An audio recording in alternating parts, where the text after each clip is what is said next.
자, 이번 시간에 인구에 대해서 공부를 할 거야. 자, 인구. 자, 어떤 내용들을 볼 건지 대략 살펴보면은 인구 성장 단계를 4개 단계로 나눠서 살펴볼 거고, 그리고 이제 인구 구조, 뭐 연령별로 어떤 구조를 가지고 있는지, 그리고 성별로 어떤 구조를 가지고 있는지 이런 것들을 볼 거야. 자, 그리고 이제 다문화 사회, 뭐 외국인들이 많이 유입되면서 다문화 사회가 뭐 형성되고 있는지, 그래서 이런 배경들 이런 것을 살펴볼 거다. 자, 그럼 인구 관련 공식, 중요해. 지금 공식이 몇 개가 있는데 이 공식 거의 시험 치면 빠지지 않고 등장한다라고 보면 된다고. 그래서 이건 반드시 암기를 해야 돼. 자, 그러면 하나씩 보자. 인구 성장 단계부터. 자, 인구 성장 단계는 총 4개 단계로 나누는데 출생률하고 사망률 변화를 가지고 4개 단계로 구분했다고. 자, 출생률, 사망률. 과거에서 현재로 올수록 출생률 높아질까, 낮아질까? 낮아지지, 그지? 사망률 높아질까, 낮아질까? 낮아지지, 그지? 출생률도 낮아져, 사망률도 낮아져. 자, 출생률하고 사망률하고 어느 게 먼저 낮아진 거야? 사망률이 먼저 낮아진 거야. 출생률은 그 이후에 낮아지는 거야. 과거하고 현재하고 비교했을 때 인구가 늘어났을까, 줄어들었을까? 전 세계 인구는 늘어났니, 줄어들었니? 늘어났지. 인구가 늘어나기 위해서는 어떤 조건이 되면 인구가 늘어나는 거야? 출생률이 높으면 인구는 늘어납니다. 반은 맞고 반은 틀렸어. 출생률이 높다고 해서 인구가 무조건 늘어나는 게 아니야. 애를 10명씩 놓는다 치더라도 애를 10명 낳았어. 10명 다 죽으면 어떻게 되니? 인구 늘어나는 게 아니야. 10명 낳았는데 1명밖에 안 죽었어. 그래야 인구는 늘어나는 거야. 즉 출생률하고 사망률하고 비교했을 때 출생률이 사망률보다 높아야 인구는 늘어난다고. 그럼 과거에서 현재로 올수록 인구가 늘어났다는 얘기는 출생률이 사망률보다 높았던 시기가 존재한다는 거야. 그러면 사망률이 먼저 떨어져야지. 자, 출생률, 사망률이 과거에서 현재로 올수록 둘 다 떨어지는데 뭐가 먼저 떨어지냐? 먼저 떨어진 게 사망률이야. 사망률. 출생률은 그 이후에 떨어지고 있어. 자, 그래서 전 세계 인구가 어떻게 되고 있는가? 전 세계 인구가. 자, 출생률, 사망률 둘 다 높기 때문에 인구는 변화 없어. 그런데 요 시기, 여기서부터 이 시기에 사망률보다 출생률이 더 높거든. 이때 인구가 급격히 늘어나지. 그 다음에 최근에 오니까 출생률, 사망률 둘 다 낮거든. 그러니 인구는 역시 변화 없이 쭉 정체되어 있는 형태가 되는 거야. 자, 이랬을 때 출생률, 사망률 가지고 이제 4개 단계로 구분하는데, 자, 1단계는 출생률도 높고 사망률도 높고 둘 다 높은 단계, 그걸 1단계라고 한다고. 그래서 이 1단계는 출생률도 높고 사망률도 높다. 그래서 다산다사. 1단계를 다산다사 시기라고도 표현을 하는 거야. 자, 그 다음 2단계 때는 사망률이 떨어지고 있고 출생률은 여전히 높아. 이게 2단계야. 사망률이 급격히 떨어지고 있는 이 단계가 2단계야. 출생률은 여전히 높으니까 다산이야. 사망률은 낮은 게 아니라 떨어지고 있는 중이야. 감소하고 있는 중이야. 자, 그래서 다산, 출생률이 높다. 사망률은 낮은 게 아니라 감소하고 있는 중이다. 다산 감사 시기라고도 표현한다. 2단계는. 자, 그다음 3단계는 출생률이 뒤따라 낮아지고 있다. 출생률이 급격히 낮아지고 있다. 사망률은 이제 거의 낮아질 만큼 낮아진 거예요. 이게 3단계야. 출생률이 낮은 게 아니라 떨어지고 있는, 감소하고 있는 중이야. 그래서 감산. 사망률은 낮아져서 소사. 자, 3단계는 감산소사라고 부른다. 자, 그 다음에 이제 출생률, 사망률 둘 다 낮아지지, 그지? 이걸 4단계라고 합니다. 그럼 이걸 뭐라고 표현하느냐? 소산소사. 이렇게 이제 표현하고 있지. 자, 그 다음 인구는 어떤 변화를 보이는가? 1단계는 출생률, 사망률 둘 다 높으니까 인구는 변화 없다. 정체되어 있다. 인구 정체되어 있다. 4단계 때는 출생률, 사망률 둘 다 낮으니까 역시 인구는 정체되어 있다. 2단계, 3단계 때가 인구가 늘어나는 거지. 인구가 확장되는 거지.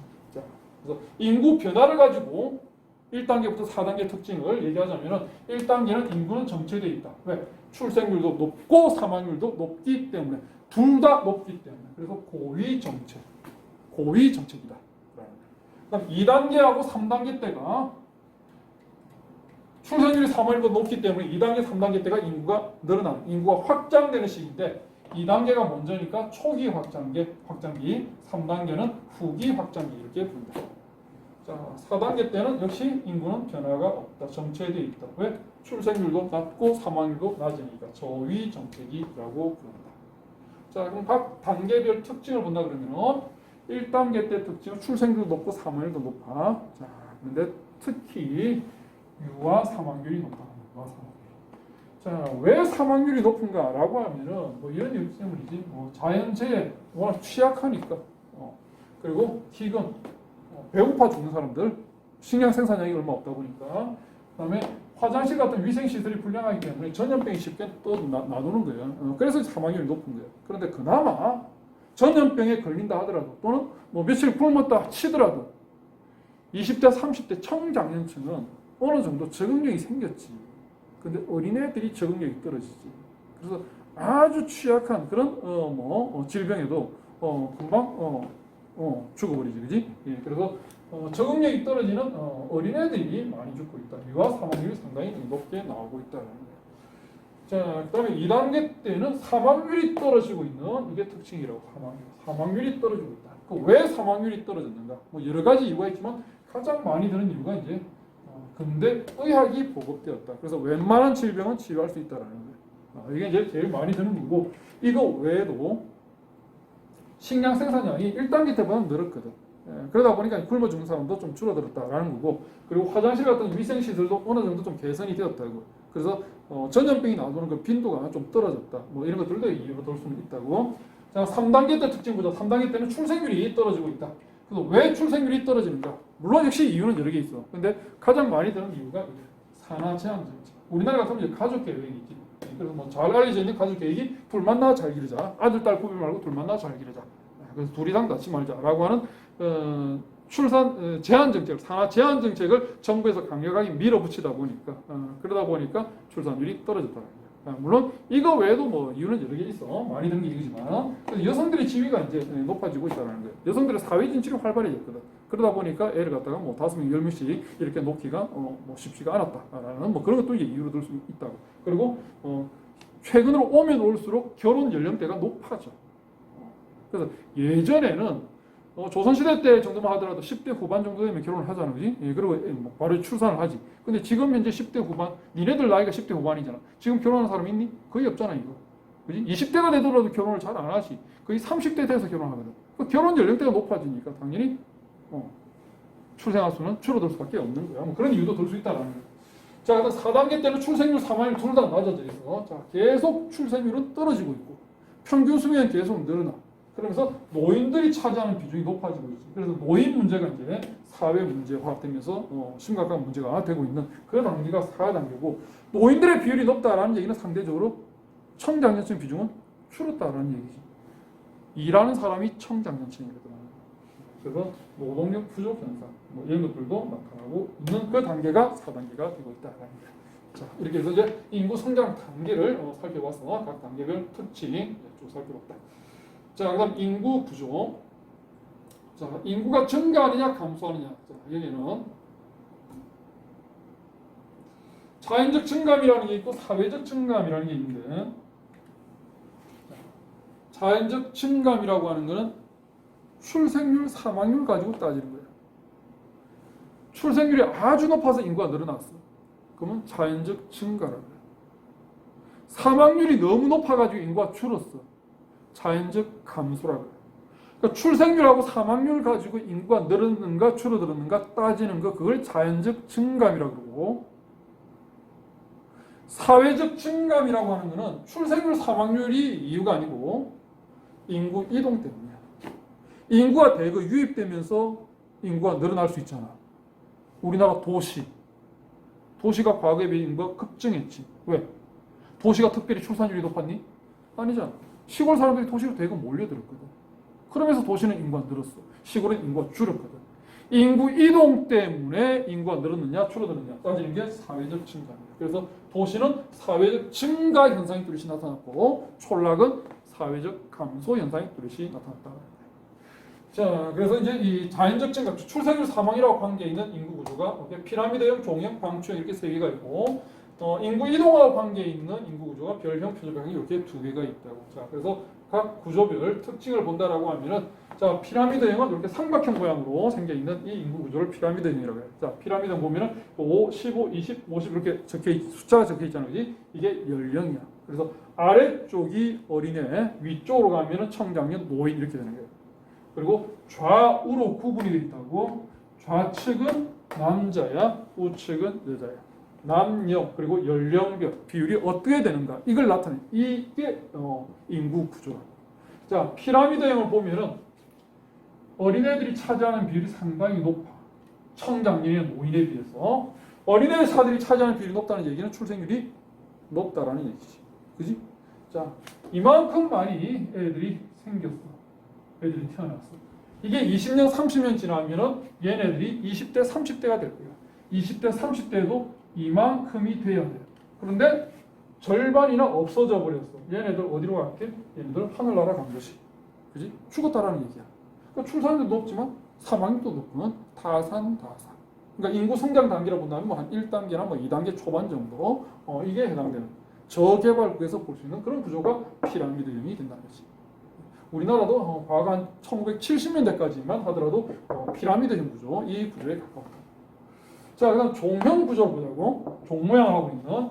자, 종형 구조는 피라미드형에 비해 가지고 어린애들이 차지하는 비율이 상당히 떨어져 있어. 유소년이 차지하는 비율이.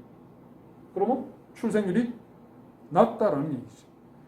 그리고 얘네들이 20년, 30년 지나면 20대, 30대가 될 건데 유소년들이 차지하는 비중이나 20대, 30대가 차지하는 비중이나 별반 차이가 없어. 그러면 이 중에서 죽은 애들은 거의 없다라는 얘기가 되겠지.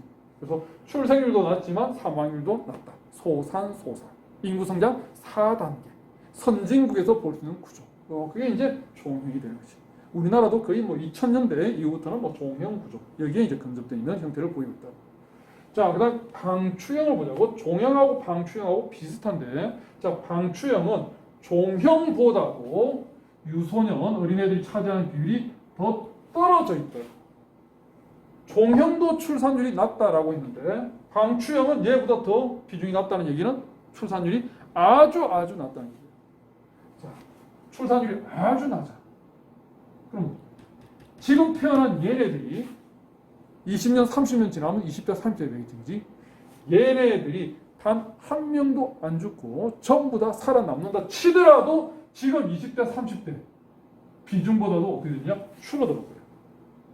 인구가 감소한다는 얘기예요.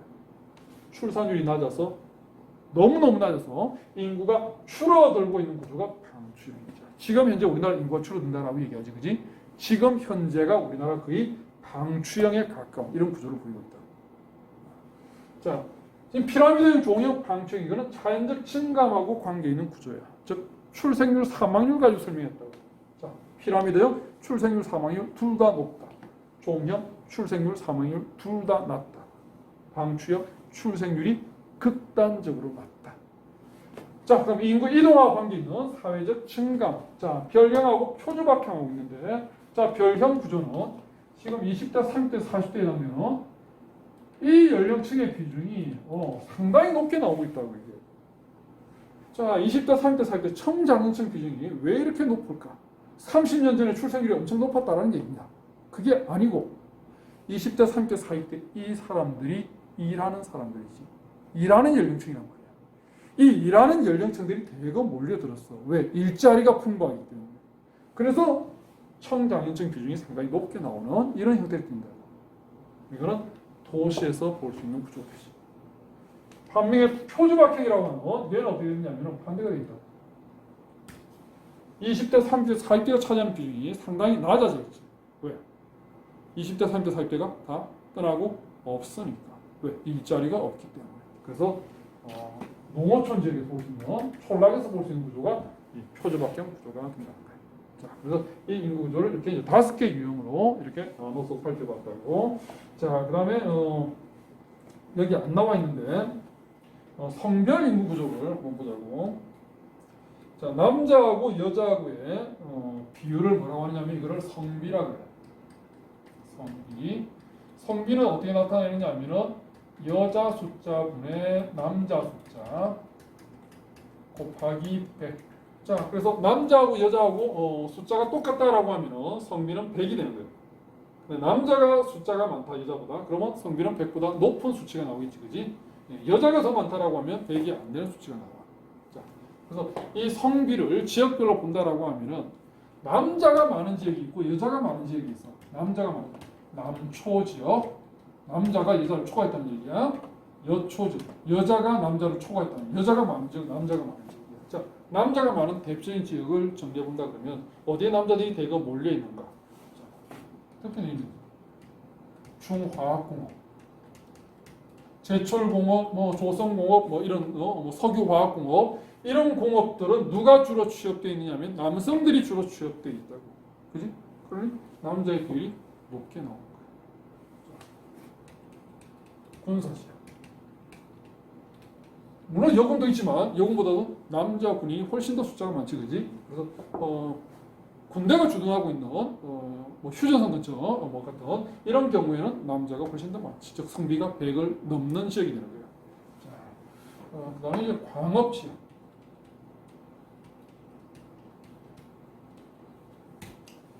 대부분 광부는 남자들이 취업돼 있지.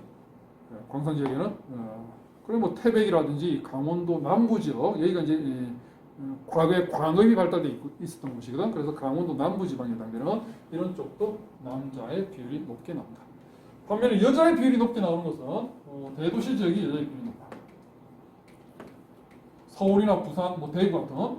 자, 왜 대도시가 여자의 비율이 높으냐? 대도시에서는 몇 차 산업이 발달되어 있는가? 3차 산업이 발달되어 있다. 3차 산업, 서비스 산업에는 남자보다 여성들의 취업 비율이 높지. 그래서 대도시는 3차 산업이 발달되어 있기 때문에 여성들의 비율이 높다. 그래서 성비가 100보다 낮은 수치가 나온다는 거예요. 그래서 서울은 한 95, 96 정도 이렇게 수치가 나오고 있다. 자, 그러면 인구 구조 중에 자 한번 보자고. 자, 이런 구조가 나오고 있어. 자, 이런 구조를 보이고 있는 지역은 어떤 지역일까? 라고 물어본다면은 청장년층 비중이 높지. 그지? 그럼 젊은 층들이 대거 유입된 도시 지역에 해당됩니다. 자, 그리고 왼쪽이 남자였어, 오른쪽이 여자였거든. 남녀 비율을 봤을 때 젊은 층의 남자가 여자보다 비율이 훨씬 더 높아. 남자들이 대거 몰려있는 도시야. 어디가 될까? 중화학공업이 발달되어 있는 도시가 되겠지. 뭐 포항이나 뭐 거제나 뭐 이런 쪽이 되겠지, 그지? 예. 그래서 이런 인구 구조를 가지고 젊은 층이 많구나, 또는 뭐 노년층이 많구나, 뭐 이런 걸 찾을 수도 있고, 그리고 남자하고 여자하고 비율 가지고 어떤 산업이 발달되어 있는 곳인가, 뭐 이런 것도 추정할 수 있다라는 거예요. 자, 그다음에 한 개 더. 농촌 지역의 특징을 보자고. 농촌 지역. 농촌 지역은 젊은 층들이 떠난 표주박형 구조를 보이고 있다고. 자, 농촌 지역이 남자가 많을까 여자가 많을까? 젊은 층들은 일단 떠나. 그지?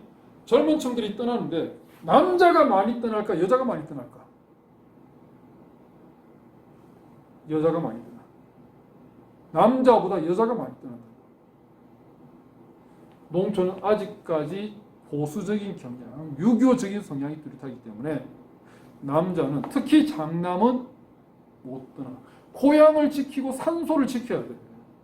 근데 여자는 유교적인 성향에서 본다 그러면 시집 잘 가는 게 최고거든. 시집을 잘 가려면 도시로 가야지. 그래서 아들은 안 떠나보내. 근데 딸은 보내버린다. 그래서 젊은 층에서 남자의 비율이 엄청 높게 나오는 거예요. 그래서 시골 지역은 젊은 층에 남자는 많은데 여자가 없는 거예요. 그러니까 결혼하려고 하니까 누가 결혼 못하는 거야? 남자가 결혼 못하는 거잖아. 그래서 시골 지역에 가면 플랜카드 붙어 있잖아. 시골 총각 장가 보내기 운동. 그리고 붙어 있단 말이야. 시골 처녀 시집 보내기 운동은 못 들어봤지. 그런 건 할 필요도 없어. 왜? 시골에 있는 여자는 남자가 워낙 많기 때문에 골라 잡을 수 있다고.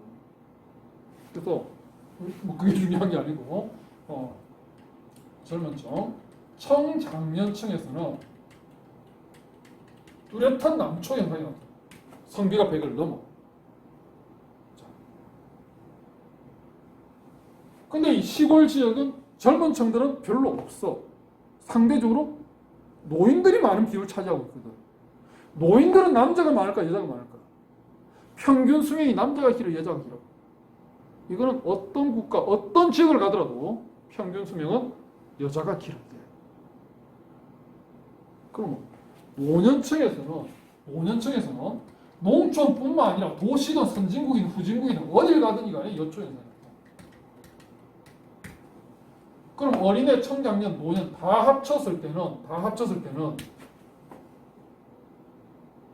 농촌 지역은 여자가 많을까 남자가 많을까? 우리가 말할 겁니다. 남초 현상이 나타나는 청장년층은 숫자가 얼마 없어. 여초가 나타나는 노년은 숫자가 많아.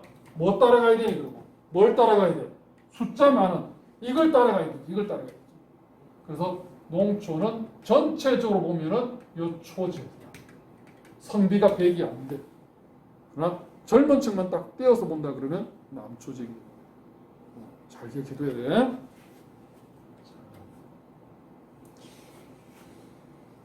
자, 그 다음에 다문화 사회. 다문화 사회는 상식으로 다 대부분 다 아는 내용들이야, 보면은. 자, 외국인 근로자들도 많이 들어오고 있고, 그리고 결혼 이민자들도 많이 들어오고 있다. 자, 외국인 근로자들, 국내 노동력이 부족하기 때문에 노령화 현상이 나타나고 있고, 그러다 보니까 젊은 층의 비중이 낮다. 자, 그리고, 우리나라 또 젊은 층들은 주로 이제 제조업이라든지 이런 3D 업종에 취업을 안 하려고 하잖아. 기피하잖아. 그런 이제 주로 이제 저개발국에 있는 동남아 국가라든지 남부아시아 국가라든지 이런 쪽에서 이제 많이 들어오고 있다는 거예요. 자, 그래서 저임금 물론 선진국에는 유럽이라든지 미국에 있는 고급 인력이 안 들어온다는 얘기는 아니야. 그런데 그보다도 저임금 단순 노동력이 훨씬 더 많다라는 얘기지. 그래서 저임금 노동들이 주로 들어오고 있다. 자, 일하러 들어온다라고 하면은 남자가 들어올까 여자가 들어올까? 일하러 들어온다 그러면 주로 남자겠지, 그지? 그래서 남성들의 유입이 여성 유입보다도 더 뚜렷이 나타나고 있다. 연령층은 어떻게 될까? 유소년층이 들어오니 청장년층이 들어오니 노년층이 들어오니 청장년층이지, 청장년층. 자, 이거는 인구 이동을 주도하는 연령층은 무조건 청장년층이야. 노인이나 어린애 같은 경우에는 청장년 따라 이동하는 것이 주도하는 건 청장년이야. 그래서 인구가 들어온다, 누가 들어온다고? 젊은 층이 들어오는 거야. 인구가 빠진다, 누가 나간다고? 젊은 층이 빠지는 거야. 인구 이동은 청장년층이 주도를 한다고. 그래서 연령을 물어보면 무조건 젊은 층이야. 노인층이 주도하는 거 없어. 무조건 젊은 층이야. 근데 근로자, 일하러 우리나라에 들어온다 그러면 주로 젊은 층 중에서도 남자들의 유입이 많다. 그럼 결혼하러 들어온다고 하면 결혼하고 들어온다 그러면 누가 많이 들어올까? 결혼하러 들어온다면 여성들의 유입이 많지. 역시 연령층으로 본다 그러면 당연히 결혼하러 들어오는데 어린애가 들어오는 거 아니겠지, 그지? 젊은 층 20대, 30대 여성들의 유입이 그것이 나타나고 있다.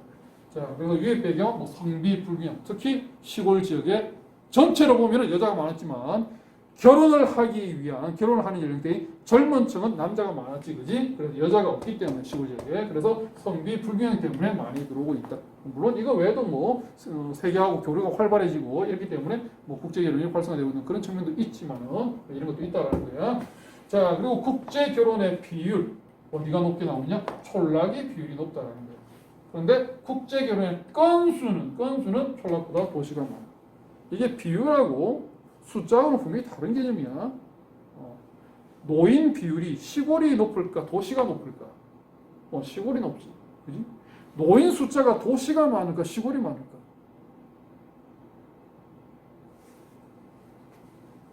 서울의 노인 비율이, 그지?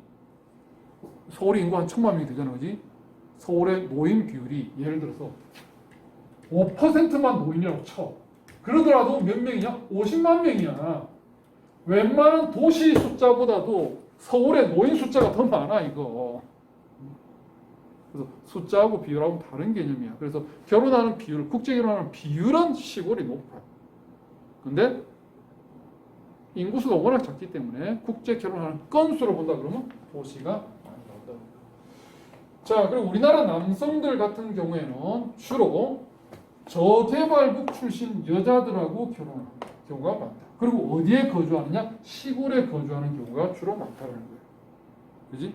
시골 총각들이 결혼 못하니까 주로 이제 저개발국에 있는 여자들이 들어와서 국제 결혼하는 경우가 많다는 거예요. 여자들도 우리나라 국내 여자들도 국제 결혼하거든.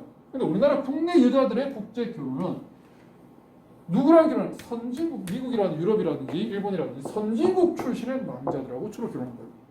그리고 어디에 거주하냐? 시골이 아니라 도시에 주로 거주한다. 그래서 우리나라 남자하고 여자하고 국제 결혼의 그 성향이 차이가 이렇게 또 많이 나고 있다는 거예요. 상식적으로 생각해 보면 뭐 요 정도는 좀 충분히 알 수 있을 거야. 자, 그리고 어디서 많이 유입되고 있느냐라고 하면 국가별로 본다 그러면 우리하고 인접해 있는 중국이, 물론 여기는 이제 조선족까지 포함되어 있어, 국내 유입 외국인의 절반 이상이 중국에서 오고 있다. 중국이 그만큼 인구도 많고 우리나라하고 인접해 있고 그렇기 때문에, 그래서 중국에서 대거 들어온다. 자, 그 다음에 이제 어떤 목적으로 들어오는가라고 되어 있는데, 결혼하기 위해서 들어오는 사람보다도 뭐가 더 많으냐면 일하러 들어오는 사람이 훨씬 더 많아. 외국인 근로자가 더 많다고. 결혼 이민자는 외국인 근로자의 한 4분의 5분의 1 수준밖에 안 되고 있다. 그래서 일하러 들어오는 사람이 훨씬 더 많다라는 거예요.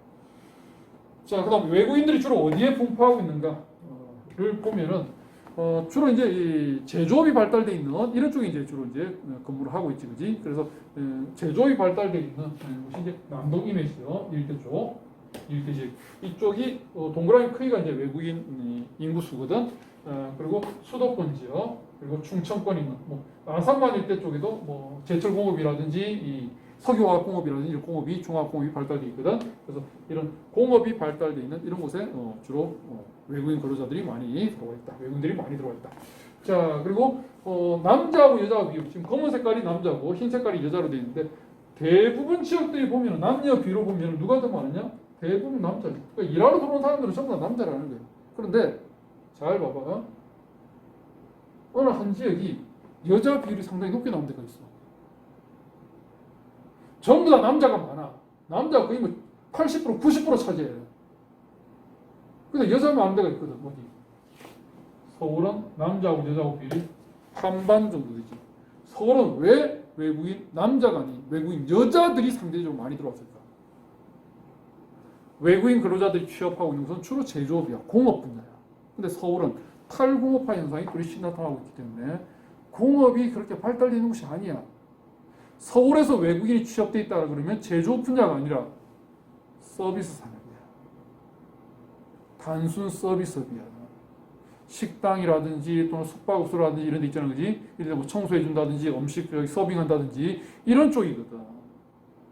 그럼 남자보다도 여성들의 취업 비율이 높지, 그쪽은. 그래서 서울 같은 경우에 3차 산업이 발달이 되다 보니까 이 3차 산업, 물론 이제 고급 3차가 아니라 단순 3차 산업이겠지. 자, 단순 서비스업 쪽으로 취업이 주로 되다 보니까 다른 지역에 비해서는 외국인 여성들의 유입이 상당히 많다라는 거.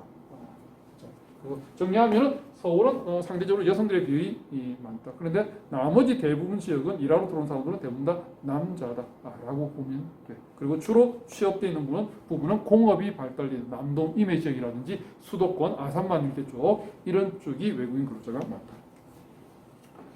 자, 그다음에 인구 관련 공식, 이게 제일 중요하다 그랬다.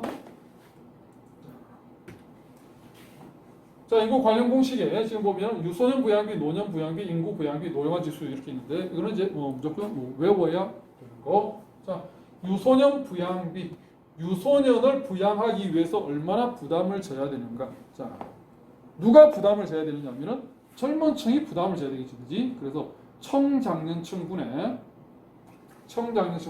유소년층 인구 곱하기 100. 자, 이게 유소년 부양비야. 노년 부양비는 청장년층들이 노인들을 먹여 살리기 위한 그 부담이야. 그래서 청장년분의 노년 곱하기 100 이렇게 되는 거예요. 그래서 결국 청장년층은 유소년도 부양해야 되고 노인도 부양을 해야 돼. 그럼 이 두 개를 합치면 뭐가 되느냐? 인구의 총 부양비가 됩니다. 그럼 총 부양비는 유소년 부양비하고 노년 부양비하고 합으로 이루어진다.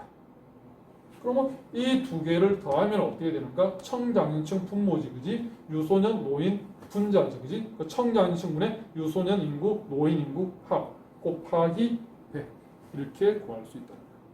자, 그러면 인구 부양비를 알기 위해서는 세 개 값을 알아야 돼. 젊은층 인구수, 유소년층 인구수, 노년층 인구수 이 세 개 값을 알아야 되는데 이게 인구수로 제시되어 있는 경우도 있지만은 인구 비중으로 제시되어 있는 경우도 있다고. 인구 비중으로 만약에 나와 있다라고 하면은 세 개 값 중에서 한 개의 값만 알면 돼. 청장년층 인구만 알면 돼. 청장년층 인구가 전체 인구 중에서 70%를 차지하고 있다. 라고 한다면 분자값은 자동으로 계산이 되지. 분자값이 얼마가 돼야 되니? 유소년, 노인, 청장년 비중을 다 합치면 몇 %예요? 100%잖아. 청장년이 70이에요. 그럼 유소년하고 노인은 얼마나 차지한다는 얘기? 30% 되는 거지. 그지? 그래서 비율로 나와 있다. 청장년층 비율만 알면 이 값은 구할 수 있다.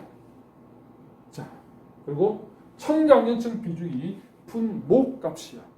그러면 청장년 비중이 높으면 높을수록 부양비의 값은 청장년 비중이 높으면 높을수록 분모값이 커지니까 전체 값은 작아지지. 그러니까 젊은 층이 많은 비율을 차지하고 있다라고 하면은 n분의 1로 나누면 부담이 줄어드는 거잖아. 근데 젊은 층이 별로 없어. 그럼 어마어마한 부담이지. 그래서 청장년층 인구 비중의 반비례하는 거야. 반비례. 자, 그럼 노령화 지수를 보자고. 노령화 지수 한 사이가 얼마나 늙었느냐. 자, 이걸 나타내는 지표인데, 자, 유소년 인구하고 노인 인구하고 이걸 이제 비교를 시킨다고. 그래서 유소년 인구분의 노년 인구 곱하기 100 이렇게 해서 구할 수 있다. 그래서 유소년 인구하고 노인 인구하고의 인구가 숫자가 같다라고 하면은 노령화 지수는 100이 되는 거야. 그래서 정상적인 사회다라고 하면은 노인 인구보다 유소년 인구가 많은 게 당연한 거야. 그러면 노령화 지수는 100이 안 되는 게 정상적인 수치가 된다고 해요. 그런데 지금 현재 우리나라는 유소년 인구 출생률 낳게 되면 떨어지지. 노인 인구 평균 수명 증가로 계속 늘어나고 있지. 그래서 우리나라는 지금 현재는 유소년 인구하고 노인 인구하고 거의 수치가 같아. 거의 100 정도 돼 있어. 근데 조만간 어떻게 된다? 100보다 수치가 급격히 높아질 거라고 예상이 되고 있다고. 자, 그리고 노령화 지수는 원래 공식은 유소년층 인구분의 노인 인구 곱하기 100인데 자, 이걸 어떻게도 구할 수 있느냐면 이렇게도 구할 수 있어. 자, 유소년 부양비분의 노년 부양비 곱하기 100 이렇게 하더라도 노령화 지수는 구해진다. 유소년 부양비가 뭐였니? 요거 청장년층의 유소년 곱하기 100 이게 유소년 부양비. 노년 부양비는 청장년분의 노인 곱하기 100이거든. 적어줄게 그러면. 자, 유소년 부양비는 청장년층분의 유소년 그지? 곱하기 100 이게 유소년 부양비였지. 이거 분해 노년 부양비는 청장년층분의 노인 곱하기 100이었거든. 그지? 그래서 이게 분모값, 이게 분자값이야. 그럼 청장년 둘 다 약분 곱하기 100 둘 다 약분. 그럼 뭐만 남니? 유소년분의 노인만 남지. 그지? 그래서 원래 공식은 유소년분의 노인 곱하기 100이지만은 이 인구 대신에 뭘 넣으면 되느냐? 부양비를 넣더라도 결국 이 값을 구할 수 있다는 거야. 자, 그러면 실제 한번 예를 들어서 한번 보자고.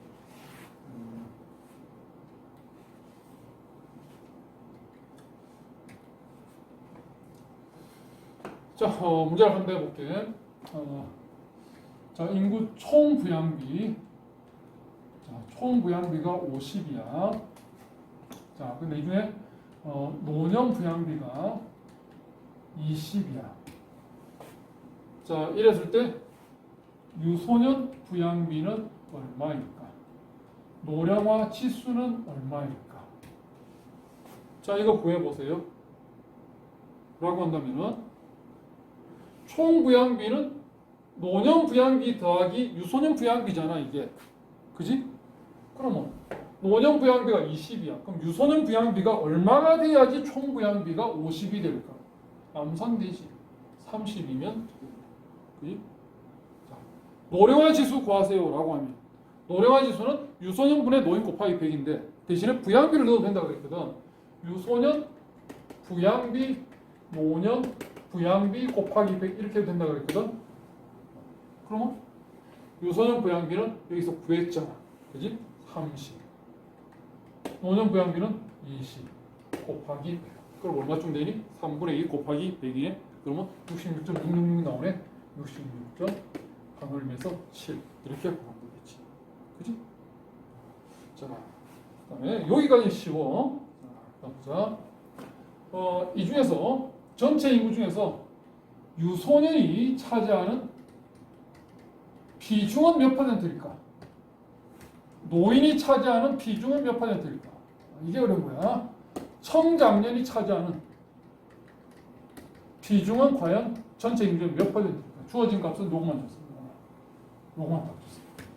그러니까 이 값 두 개만 주고 뭘 물어보느냐 하면은 유소년 부양비, 노령화 지수, 그다음에 유소년 비율, 노년 비율, 청장년 비율 다 물어볼 수 있다고. 두 개만 주고. 자, 그럼 유소년 비율 어떻게 될까? 찾아봐. 어떻게 되는 거야? 자, 유소년 부양비가 30이야. 그지? 그러면 유소년분의 이 구하는 곳이 청장년분의 유소년 곱하기 100 이게 유소년 부양비잖아. 그지? 이게 30이야. 맞지? 그럼 노년 부양비는 20이라고 주어졌어. 그럼 노년 부양비 청장년층분의 노인 곱하기 100 이게 20이야. 자, 그러면 이 값이 지금 100이 나왔다라는 얘기는 청장년이 100명 있을 때 유소년은 몇 명 있다는 얘기. 청장년이 100명 있을 때 유소년은 30명 있으면은 이 값이 나오지, 그지? 자, 그럼 여기 보자. 청장년분의 노인 곱하기 100 이게 20이다. 그럼 청장년이 100명이 있다면 노인은 몇 명 있다는 얘기? 노인은 20명 있으면 이 값이 나오겠지. 그럼 여기서 봐봐. 청장년이 100명이야. 청장년 100명이야. 유소년 30명이고 노인 20명이야. 그럼 이 값도 나오고 이 값도 나오는 거잖아. 그지? 그럼 전체 인구는 얼마야? 청장년 100명에 유소년 30명에 노인 20명이잖아. 전체 인구는 150명이지. 그지? 150명 중에 유소년은 30명이 있고 노인은 20명이 있고 청장년은 100명이 있는 거잖아. 그럼 유소년이 차지하는 비율은 얼마가 되는 거야? 150분의 30이 유소년이지. 150분의 30 곱하기 100 하면 되지. 노인은 150분의 20 곱하기 100.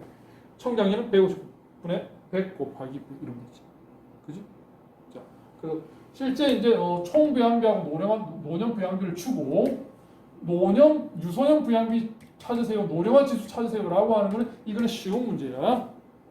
근데 이 두 값을 주고 유소년 비율이 몇 퍼센트인가, 노인 비율이 몇 퍼센트인가 이걸 물어보는 게 이게 힘든 문제라고. 그래서 유소년 비율이 몇 퍼센트인가, 노인 비율, 어쨌든 연령층의 비율을 물어보면 뭘 꺼집어야 되느냐? 유소년 부양비하고 노년 부양비를 꺼집어 와야지 이게 계산이 돼. 다시 특정 연령층의 비율을 물어. 유소년 비율이 몇 퍼센트입니까? 라고 물어보면 뭘 가져와야 된다? 유소년 부양비만 가져와서 되는 게 아니야. 유소년 부양비하고 노년 부양비하고 두 개 값을 가져와야지 유소년 비율을 찾을 수 있다고. 노인 비율이 몇 퍼센트입니까? 물어보더라도 마찬가지. 유소년 부양비가 얼마인가, 노년 부양비가 얼마인가 이 두 개 값을 가져와야지 계산이 된다는 거예요. 그래서 이게 어려운 문제. 자, 이거 잘 기억해 둬야 돼.